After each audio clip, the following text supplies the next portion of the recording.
आतंकवादी सरगना Osama bin Laden मारा जा चुका है, लेकिन उसकी गतिविधियों के बारे में अभी भी कुछ रहस्य बरकरार है। आज हम इसके बारे में जानने की कोशिश करेंगे। ओसामा बिन लादेन ने अमेरिका के खिलाफ युद्ध की नई रणनीति बनाई थी। वह एक खून के प्यासे व्यक्ति की तरह था। वो विभिन्न देशों के खुफिया विभाग के लिए सबसे वांटेड आतंकवादी था। ओसामा एक सऊदी अरब में जन्मा इस्लामिक उग्रवादी नेता था, जो 1988 से 2011 में अपनी मृत्यु तक अल कायदा का संस्थापक और पहला जनरल अमीर था। ओसामा का जन्म रियाद में कुलीन बिन लादेन परिवार में हुआ था। उनके पिता मोहम्मद बिन अवद बिन लादेन एक अरबपति निर्माण व्यवसायी थे, जिनके सऊदी शाही परिवार से घनिष्ठ संबंध थे। उन्होंने 1979 तक स्थानीय विश्वविद्यालयों में अध्ययन किया। बिन लादेन एक प्रभावशाली विचारक बन गया, जिसने कई इस्लामवादी संगठनों को प्रेरित किया। ओसामा बिन लादेन को पहली बार 8 जून 1998 को संयुक्त राज्य अमेरिका की एक ग्रैंड जूरी द्वारा संयुक्त राज्य अमेरिका की रक्षा उपयोगिताओं पर हमला करने की साजिश के आरोप में दोषी ठहराया गया था, और अभियोजकों ने आगे आरोप लगाया कि बिन लादेन अल कायदा नामक आतंकवादी संगठन का प्रमुख था, और वह दुनिया भर में इस्लामी लड़ाकों का एक प्रमुख वित्तीय समर्थक था। 4 नवंबर 1998 को ओसामा बिन लादेन को न्यूयॉर्क के दक्षिणी जिले के लिए संयुक्त राज्य अमेरिका के जिला न्यायालय में एक संघीय ग्रैंड जूरी द्वारा संयुक्त राज्य अमेरिका के बाहर अमेरिकी नागरिकों की हत्या तथा संयुक्त राज्य अमेरिका के बाहर अमेरिकी नागरिकों की हत्या की साजिश करने और संघीय सुविधा पर हमले के परिणामस्वरूप मृत्यु के लिए दोषी ठहराया गया था।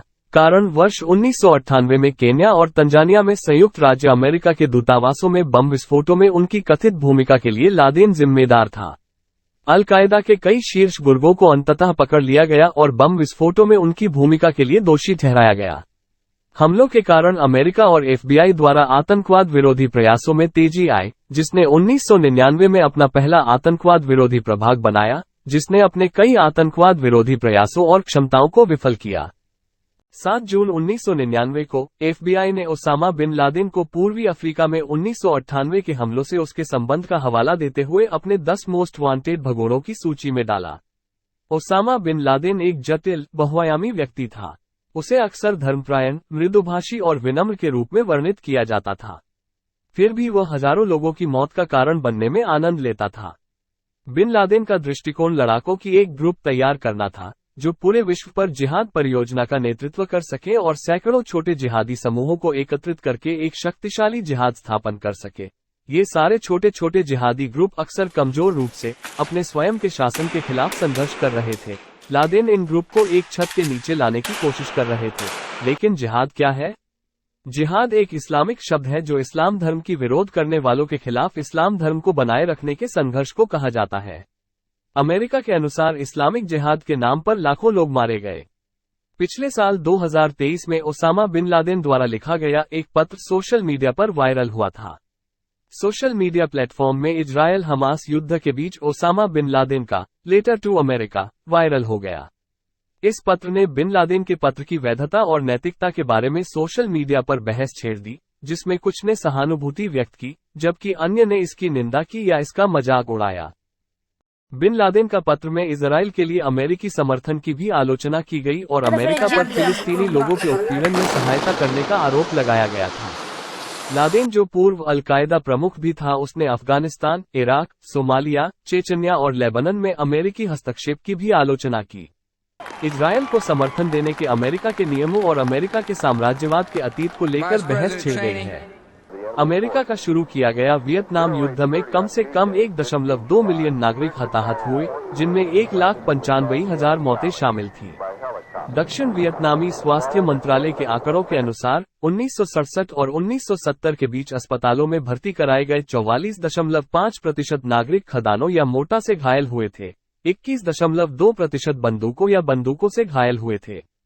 हथगोले और 34.3% तोपखाने या बमबारी से भी घायल हुए।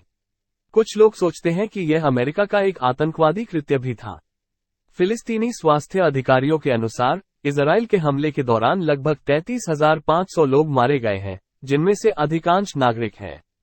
अधिकांश लोग सोचते हैं इसके लिए अमेरिका भी जिम्मेदार है और यह अमेरिका द्वारा किया गया आतंकवादी कृत्य भी है। लैटिन अमेरिका और मध्य पूर्व में आतंकवादियों के लिए अमेरिकी समर्थन प्रमुख रहा है। 1981 से 1991 तक संयुक्त राज्य अमेरिका ने हथियार, प्रशिक्षण और व्यापक वित्तीय सहायता प्रदान की।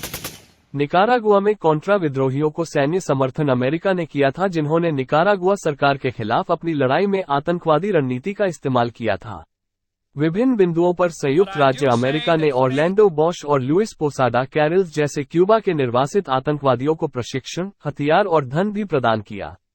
यदि आतंकवादी अपराधी हैं तो आतंकवादियों के समर्थक और सहायक भी अपराधी हैं। इस दृष्टिकोण से अमेरिका है एक अपराधी भी, लेकिन अमीर कभी न्याय के दायरे में नहीं आता और अमेरिका भी एक अमीर देश है। क्या हमें अमेरिका के खिलाफ न्याय की मांग नहीं करनी चाहिए?